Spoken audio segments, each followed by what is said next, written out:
This is Deuce, I'm Jason, and we're here with Virginia on the gorgeous Tampa Causeway, and we're doing the One Light Challenge this morning. Check out Virginia's work on Instagram at Pink Sparklin' Glitter.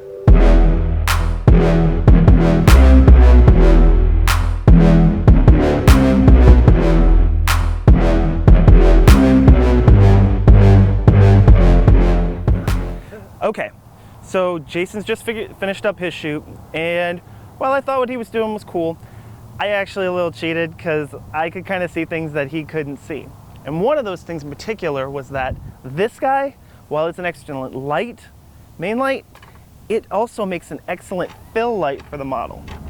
So what I'm going to do is I'm going to use this to fill in her shadows and use just the giant white surface of that to help bring my lights up. Now, so today I'm working with a Westcott Rapid Box Octa. I think it's like 20 some, maybe 30 inches. And then I'm using a YN560, the Young Nuo, just a super cheap flash, because unlike Jason, I'm not going out and blowing $2 on a light. So to add a little bit of a story, just like any good Tampa native would know, you gotta have a good pair of sunglasses. So Virginia, I'm gonna let you borrow these. Thank you. Plop. Do I have my background right is the first question. It's a little blown. I think I would like to go a little darker with that. All right, so now I want to make sure my light comes in. Shooting at 1/80th of a second.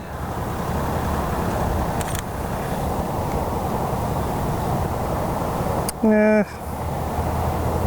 not getting a lot of flash out of that.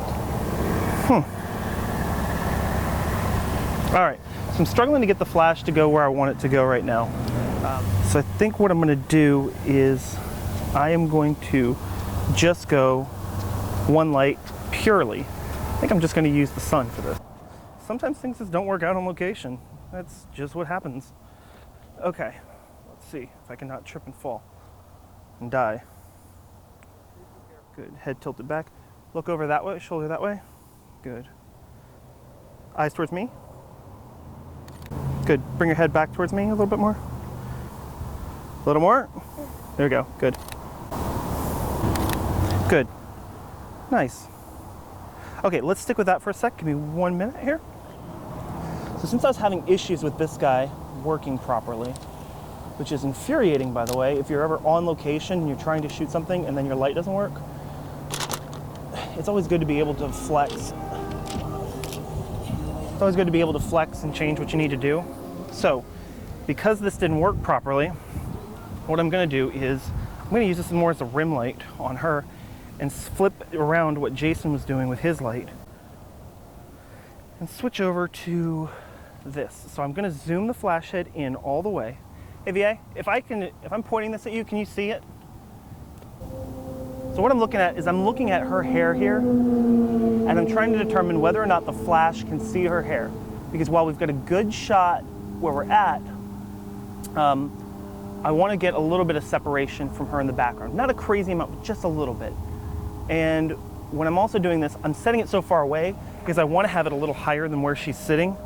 So that way we're getting the whole scene. Because otherwise, if I had it the other way around, where it's over on one of the rocks here, I may not be able to see everything I need to. I'm going to do a test fire.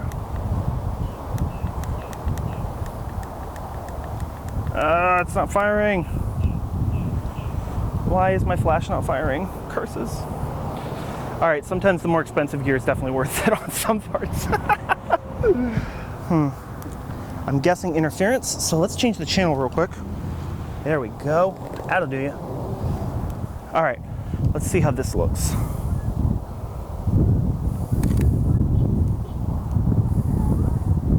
Okay, a little dark. So let's take the ND filter down a little bit. There we go, good. All right, so let's try this. Good, bring your chin up more. And bring your face to this way just a little bit. Good, I want to get the sunlight right in your glasses. 3, 2, 1. Good, I'm gonna cup this down. Nice. Okay, I want you to stay right there. I gotta try something myself. Sometimes you hear about photographers getting weird to get the shot. And so in this particular case, I'm actually gonna go into the water to get this shot. The reason for that is I'm not gonna be stuck with rules of I have to stay on land for this or whatever. I need to go where I can get the right appropriate shot for the bloop. It's so cold. All right, so I like the leg up, that's perfect. Let's turn the shoulders a little bit this way. A little too much, come back, stretch out more. Why don't you put your hands farther back and lean back a little more. Why don't you look out over the water too? Good. And I want to come a little higher so that I'm missing all the cars and stuff passing. And I'm a little dark, a little bright. Good. All right, I'm gonna do straight portrait shot here. Going vertical, body length. 3, 2, 1. I'm noticing my flash isn't firing here. Here we go. What now? Nope, still not hitting. There we go. Good. So look out over the water again. Good. I want to come this way just a little bit, a little high so that we're missing the background there. Good. A little more here. 3, 2, 1. Good. And I'm going to come down here. I'm going to go low angle so I can try and get these palm trees in the background. 3, 2, 1. See right there. 3. It's so funny. It's so funny how finicky these triggers can be out in public, because vertically speaking here, my flash is kicking every time. But I pop horizontal and it may or may not actually go. It's just so weird. 3, 2, 1. Let me move a little bit.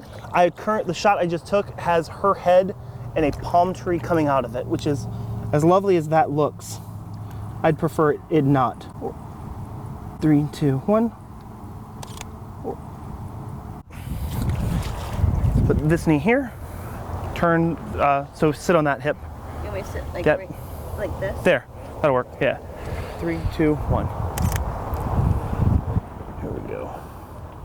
3, 2, 1, shut. All right. Virginia, great work. I appreciate it, high five, boom. All right, so we just finished up my shots, and now I wanna go back to the dojo and we'll talk about exactly why we did what we did, and we'll talk about some of our results.